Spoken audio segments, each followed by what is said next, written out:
குழந்தைகளுக்கு தாத்தா பாட்டி பெயர் வைப்பது, ஜாதகப்படி பெயர் வைப்பது அல்லது நவீன பெயர்களை தேர்வு செய்வது போன்ற வழக்கங்களை நாம் கேள்விப்பட்டிருப்போம்.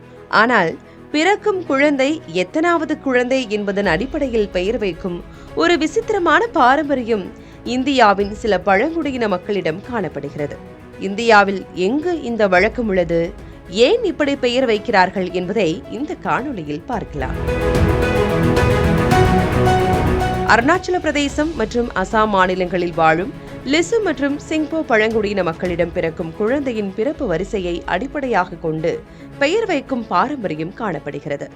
லிசு இன மக்களிடம் முதல் பெண் குழந்தைக்கு அனா, இரண்டாவது குழந்தைக்கு ஆங்கி, அதன் பிறகு ஆச்சா, ஆட்சி, ஆத்தா, அகு, அப்ஷி என பிறப்பு வரிசைக்கு ஏற்ப பெயர்கள் வழங்கப்படுகின்றன.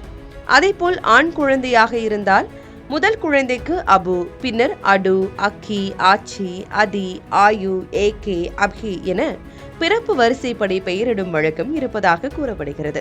இதேபோல் சிங்போ இன மக்களிடமும் ஆண் மற்றும் பெண் குழந்தைகளுக்கு பிறப்பு வரிசைக்கு ஏற்ப தனித்தனி பெயர்கள் வழங்கப்படுகின்றன.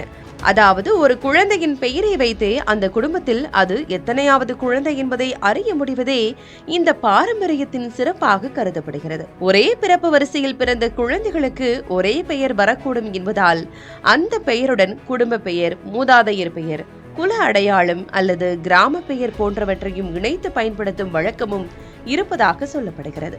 உதாரணமாக தூரிகை என்ற பெயரை சேர்த்து அனாதூரிகை என அவர்கள் வேறுபடுத்திக் கொள்வதாகவும் சொல்லப்படுகிறது. தொழில்நுட்பம் வேகமாக வளர்ந்து வரும் இந்த காலத்திலும் இந்த வித்தியாசமான பெயரிடும் பாரம்பரியம் லிசு மற்றும் சிங்போ பழங்குடியினரின் தனித்துவமான கலாச்சார அடையாளங்களில் ஒன்றாக அறியப்படுகிறது. சில குடும்பங்கள் இந்த மரபை இன்றும் தொடர்ந்து பின்பற்றி வருவது பலரையும் ஆச்சரியப்பட வைத்திருக்கிறது.